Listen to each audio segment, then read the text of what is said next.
الحمد لله رب العالمين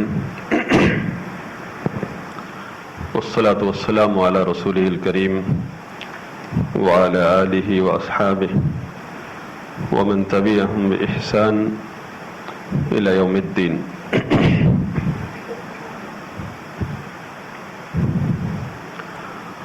عقیدے پر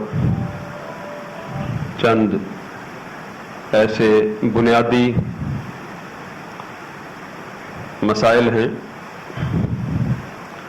جن کا جاننا ہر مسلمان مرد عورت پر فرض ہے، اور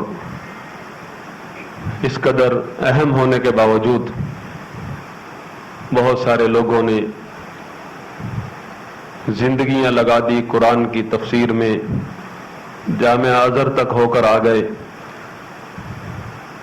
بخاری شریف پڑھاتے پڑھاتے بوڑھے ہو گئے، لیکن بنیادی عقیدے کا نہیں پتہ چلا. لا الہ الا اللہ کا صحیح ترجمہ نہیں آیا ابھی تک. یہ واحد اللہ کی نعمت ہے ان لوگوں پر جن کو محمد بن عبد الوہاب رحمہ اللہ جیسے ائمہ علماء نصیب ہوئے ہیں کہ جنہوں نے امت کو اسلام کے اصل عقیدے کا درس دیا اور وہ بنیادی تعلیمات اجاگر کی جو رسول اللہ صلی اللہ علیہ وسلم نے پہلے دن سے عرب کو سکھائی، اور وہ صحابہ کرام بن گئے. سب سے پہلا مسئلہ یہ ہے کہ اللہ تعالیٰ نے جتنے بھی نبی بھیجے ہیں کس لیے بھیجے ہیں، کیا دعوت دے کر بھیجا ہے نبیوں کو، انبیاء کرام کو، رسولوں کو. کون سا وہ رسول ہے جو سب سے پہلے آیا دعوت لے کر، اور کیا دعوت تھی؟ ہم سب کے بابا آدم علیہ السلام،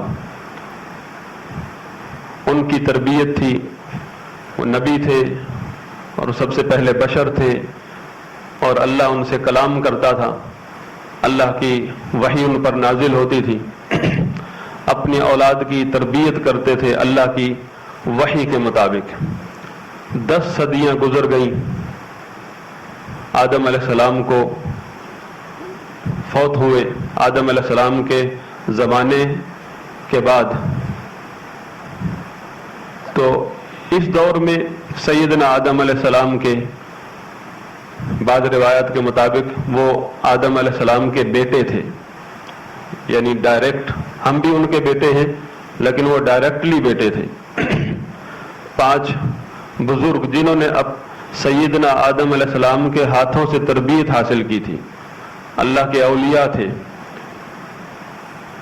اور اہل بیت تھے، نبی کے فرزند تھے.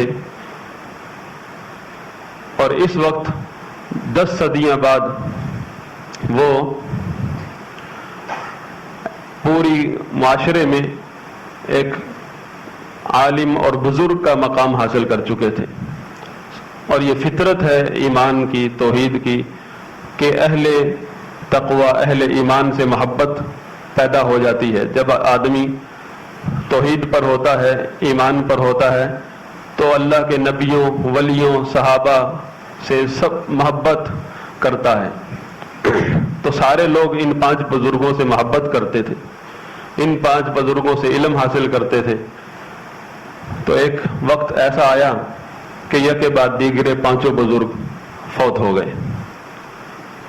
تو اب یہ جو نئے اس دور کے لوگ تھے، ان میں اس دور کے حساب سے جو بدعت تھی، جو گمراہی تھی، وہ یہ تھی کہ ان لوگوں کو اللہ کے اولیاء کا احترام کرتے کرتے ان کے اندر غلو پیدا ہو گیا تھا.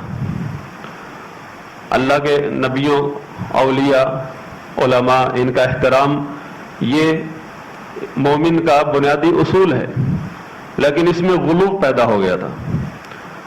تو اس غلو کی وجہ سے جب یہ 5 بزرگ فوت ہوئے تو ان لوگوں کو حد سے زیادہ غم ہوا. حتیٰ کہ کام کاج بھی چھوڑ کر بیٹھ گئے۔ یہی وہ موقع تھا کہ ابلیس کو فرصت ملی۔ ابلیس ساتھ والے گاؤں کا ایک بزرگ کی شکل لے کر آ گیا، جہاں وہ پریشان بیٹھے تھے ان کے بیچ میں آ کر بیٹھ گیا اور ان کے ساتھ غم زدہ ہو کر ان کو مشورے دینے لگا۔ اس نے مشورہ دیا کہ اس طرح کام کاج چھوڑ کر بیٹھنے سے تو کچھ نہیں ہوگا، اس کا ایک حل ہے کہ ان 5 بزرگوں کی مورتیاں بنا لو اور ان کا پھر مزار بنا لو۔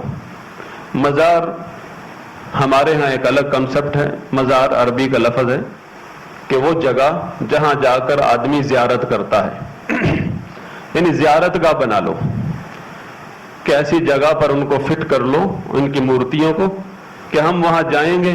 بلکہ وہ جگہ جہاں ان کی مجالس ہوتی تھی، ان کے یہ درس و تدریس کرتے تھے، علم سکھاتے تھے، انہی جگہوں پر جہاں ہم ان کے ساتھ بیٹھتے تھے وہیں ان کی مورتیاں وہاں نصب کر لو اور ہم جائیں گے کام کاج سے فارغ ہو کر ان کی زیارت کریں گے، تو پھر وہی نیکی کا جذبہ پیدا ہوگا، پھر ہم اسی طرح نیکیاں کیا کریں گے۔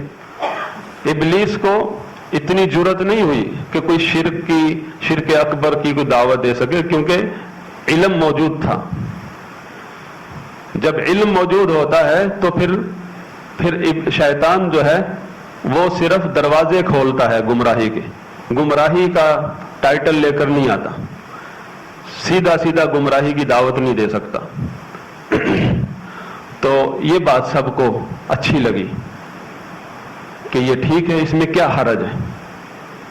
یہ دوسری گمراہی تھی ان کی۔ پہلی گمراہی تھی غلو، علماء اولیاء کے احترام میں غلو کرنا، یہ پہلی گمراہی تھی جس میں وہ مبتلا ہو چکے تھے ان بزرگوں کی زندگیوں میں۔ دوسری گمراہی ان کے پاس ان سے جو سرزد ہوئی وہ تھی ان کی مورتیاں بنانا۔ انہوں نے مورتیاں بنا لی۔ یہاں آپ کو ایک پوائنٹ جو ہے نا یاد کرواتا ہوں کہ اگر یہ سوال ہے عقیدے کی کتابوں میں، بچوں کو ہم پڑھاتے کہ سب سے پہلا شرک کب شروع ہوا انسانیت کی تاریخ میں، تو جواب کیا ہے؟ نوح علیہ السلام کی قوم میں۔ یہ نوح علیہ السلام کی قوم تھی، اور اس کا سبب کیا ہے؟ 2 چیزیں، علماء اور بزرگوں کے احترام میں غلو، دوسرا ان کی مورتیاں بنانا۔ تو اب مورتیاں بن گئی، ان کی زیارت شروع ہو گئی، اور دیکھتے دیکھتے کچھ عرصے بعد یہ نسل، جن بزرگوں نے، جن لوگوں نے یہ بنائی تھی مورتیاں، وہ ختم ہو گئے آہستہ آہستہ۔ ابھی آپ کے سامنے جس طرح پاکستان جنہوں نے بنایا ہے یا بنتے دیکھا ہے، آہستہ آہستہ ختم ہو رہے ہیں، اور اب اس دور کے جو چھوٹے بچے تھے وہ آج وہ بزرگ ہیں، یہ بھی چلے جائیں گے، پھر وہ لوگ بھی نہیں رہیں گے جو ان کی صحبت میں بیٹھے تھے، جنہوں نے پاکستان بنایا تھا، قربانیاں جھیلی تھی۔ آہستہ آہستہ نئی نسل آ جائے گی، پھر ان کا اپنا نظریہ۔ تو نئی نسل آ گئی جنہوں نے وہ مورتیاں اپنے ہاتھوں سے بنائی تھی، جن کو پتا تھا کہ ان کی عبادت نہیں کرنی، صرف ایک مقصد تھا جو کہ اگرچہ غلط تھا، لیکن شرک کی تک ان کا ذہن میں بھی نہیں تھی یہ بات، تو وہ تو لوگ فوت ہو گئے۔ نئی نسل آ گئی، تو نئی نسل آئی، شیطان آیا، کہنے لگا یہ تمہارے بزرگوں نے پاکستان اسلام کے لیے نہیں بنایا تھا، یہ تو سیکولرزم یا جس طرح آج کل کہتے ہیں اس کے لیے بنایا تھا۔ پھر آیا شیطان،